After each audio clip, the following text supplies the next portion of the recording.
Hello everyone, आज के इस वीडियो लेक्चर में हम फेज़ रूल क्या होता है उसको समझेंगे और साथ में जो फेज़ रूल है उसके एडवांटेजेस एंड लिमिटेशंस को भी डिस्कस करेंगे। सबसे पहले हम देखते हैं कि फेज़ रूल किसने दिया था। The phase rule is given by J.W. Gibbs in 1876, thus it is also known as Gibbs phase rule. ठीक है, तो फेज़ रूल J.W. गिब्स ने दिया था, इसलिए हम इसे गिब्स फेज़ रूल भी कहते हैं। अब फेज़ रूल क्या कहता है? फेज़ रूल स्टेट करता है that for a heterogeneous system in equilibrium at a definite temperature and pressure, the number of degrees of freedom is greater than the difference between number of component and number of phases by 2। मतलब जो degrees of freedom होगी वो always greater than होगी difference between component and phases, और कितना greater होगी, 2+2 greater होगी। ठीक है, और ये जो होगा हमारे पास में हेट्रोजीनियस सिस्टम पे जो कि इक्विलिब्रियम में होते हैं उन पे ही जो होता है एप्लीकेबल होता है। हेट्रोजीनियस सिस्टम्स क्या होते हैं? ठीक है, हेट्रोजीनियस ऐसे सिस्टम होंगे जिनके अंदर आपको क्या होगा कि एक से ज़्यादा फेजेस दिखाई देगी। मतलब कि जैसे अगर मैं वाटर के अंदर अगर, ठीक है, लाइम वाटर की बात करें हम, जैसे जो नींबू का जूस होता है उसके अंदर अगर आप जो नींबू को निचोड़ कर डालोगे तो आपको क्या है, वाटर में केवल एक ही फेज़ दिखाई देगी क्योंकि उसके अंदर कोई भी प्रिसिपिटेट नहीं होता है। लेकिन ऐसे भी सॉल्यूशन होते हैं जिसके अंदर क्या होगा कि एक से ज़्यादा जो है आपको फिजिकली देखने पे ही स्टेट दिखाई देते हैं। ठीक है, तो ऐसे जो हमारे पास में होते हैं उसके अंदर क्या होता है, ऐसे सॉल्यूशंस को हम कहते हैं हेट्रोजीनियस सॉल्यूशन कहते हैं।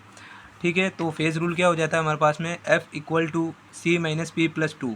ये इसका मैथमेटिकल इक्वेशन है जहाँ पे F क्या है, डिग्रीज ऑफ फ्रीडम है, C है नंबर ऑफ कंपोनेंट और P जो है नंबर ऑफ फेजेस है। तो हमारे पास में फेज़ रूल क्या करता है, फेज़ रूल रिलेट करता है the degrees of freedom with number of component and phases. ठीक है, डिग्रीज ऑफ फ्रीडम को किससे रिलेट करेगा, नंबर ऑफ कंपोनेंट से एंड फेजेस से। अब यहाँ पे जो हमारे पास में फेज़ रूल है उसमें हमारे पास में कुछ टर्म्स यूज़ हुई है। पहली हमारे पास में टर्म है फेजेस। तो फेज़ क्या होती है? फेज़ डिफाइन की जाती है as homogeneous physically distinct and mechanically separable portion of a system. मतलब ये फिजिकली जो होती है विशिष्ट एक होमोजीनियस स्टेट होती है या फिर पोर्शन होती है ऑफ सिस्टम का। ठीक है, उसे ही हम क्या कहते हैं, फेज़ कहते हैं। एग्जाम्पल की बात करें तो यहाँ पे कैल्शियम कार्बोनेट सॉलिड फेज़ में है और ये इससे डिसोल्व होकर क्या बन जाता है, CaCO, यानी calcium oxide and CO2 gas इससे रिलीज़ होती है। ठीक है, तो इस रिएक्शन में आप देखोगे कि 2 सॉलिड फेजेस है। ठीक है, एक तो ये वाली और एक ये वाली, और एक हमारे पास में क्या है, गैस फेज़ है। ठीक है, तो इस तरह इसमें टोटल कितनी फेज़ हो जाएगी, टोटल हमारे पास में 3 फेज़ हो जाएगी। ठीक है, तो ये सिस्टम जो है इसमें 3 फेजेस होती है। अब बात करते हैं हम कंपोनेंट्स की। तो कंपोनेंट्स क्या होते हैं, the minimum number of constituents, मतलब कि that is molecular species sufficient for determining the composition of all the phases of system. ठीक है, मतलब कि मिनिमम नंबर ऑफ कंस्टिट्यूएंट यानी कि जो मोलर स्पीसीज है, मोलिकुलर स्पीसीज है, वो कितनी है, तो जिससे हम क्या डिटरमाइन कर सकते हैं, ऑल द फेजेस को हम जो है सिस्टम की डिटरमाइन कर सकते हैं। एग्जांपल की हम बात करें तो जैसे हमारे पास में वाटर सिस्टम होता है उसके अंदर आइस, लिक्विड और जो हमारे पास में वेपर है वो तीनों जो होती है फेजेस आपस में इक्विलिब्रियम में होती है। लेकिन यहाँ पे कंपोनेंट जो होता है केवल एक ही होता है, H2O। ठीक है, तो इसकी कंपोनेंट की बात करें तो केवल वन कंपोनेंट सिस्टम है, क्योंकि यहाँ पे जो H2O है उसका जो कंपोजिशन है केवल एक ही कंपोजिशन होता है जो कि H2O होता है। ठीक है, अब इसके बाद में हमारे पास में आती है डिग्रीज ऑफ फ्रीडम। तो डिग्रीज ऑफ फ्रीडम क्या होती है उसको हम डिस्कस कर लेते हैं। डिग्रीज ऑफ फ्रीडम होती है हमारे पास में the minimum number of independent variable such as temperature, pressure and concentration which are utilize to characterize the system completely. ठीक है, तो डिग्रीज ऑफ फ्रीडम क्या हो गई कि minimum number of independent variable, independent variable कितने हैं उसका मिनिमम नंबर, जो हम जैसे कि हमारे पास टेम्परेचर हो सकता है, प्रेशर हो सकता है और कंसनट्रेशन हो सकता है, जिसका हम यूज़ करते हैं कैरेक्टराइज करने के लिए सिस्टम को। और इसका फॉर्मूला होता है हमारे पास में F = C - P+2। अगर हमारे पास में F0 आ जाता है तो वो हमारे पास में नॉन वेरिएंट और इनवेरिएंट सिस्टम होगा। एग्जांपल की हम बात करें, ट्रिपल पॉइंट पे, यूटेक्टिक पॉइंट पे हमारे पास में क्या होता है, F = 0 होता है। और हम बात करें F = 1 हो तब, तो जब 1 होता है तो हमारे पास में जो सिस्टम होता है वो मोनो वेरिएंट होता है, और जब 2 होता है तो क्या होता है, बाई वेरिएंट होता है। ठीक है, तो ये हमारे पास में थी डिग्रीज ऑफ फ्रीडम। अब हम देखते हैं कि एडवांटेजेस एंड लिमिटेशंस क्या होती है फेज़ रूल की, और उसके बाद में हम अप्लाई करेंगे phase rule to 3 component system, that is chloroform, water and acidic acid system.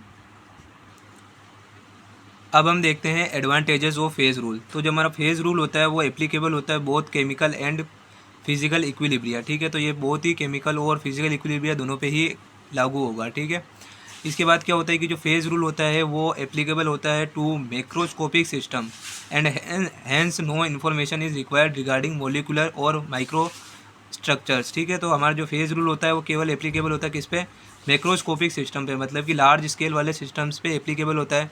तो हमारे पास में जो है माइक्रो स्ट्रक्चर्स, मोलिक्यूल और मोलिकुलर स्ट्रक्चर जो होती है रिक्वायर्ड नहीं होती है, ठीक है। इसके बाद हम बात करें तो जो हमारे पास में जो फेज़ रूल होता है उससे हम क्या कर सकते हैं, we can conveniently classify equilibrium state in terms of phases, component and degrees of freedom. तो जो हमारे पास में इक्विलिब्रियम की स्टेट्स है उसको हम किस में क्लासीफाई कर सकते हैं, इन terms of phases, components and degrees of freedom में हम क्लासीफाई कर सकते हैं। इसके बाद जो द बिहेवियर होता है वो सिस्टम का, वो can be predicted by under different condition. तो फेज़ रूल की हेल्प से हम क्या कर सकते हैं, अंडर डिफरेंट कंडीशन जो हमारे पास में सिस्टम है उसका बिहेवियर को प्रिडिक्ट कर सकते हैं। इसके बाद में according two phase rule different system behave similarly if they have same degrees of freedom, ठीक है। तो अगर हमारे पास में सेम डिग्रीज ऑफ फ्रीडम होगी तो हमारे पास में जो डिफरेंट सिस्टम होंगे वो बिहेव करेंगे सिमिलरली। अब जो हमारे पास में फेज़ रूल होता है वो हेल्प करता है in deciding under A given set of condition.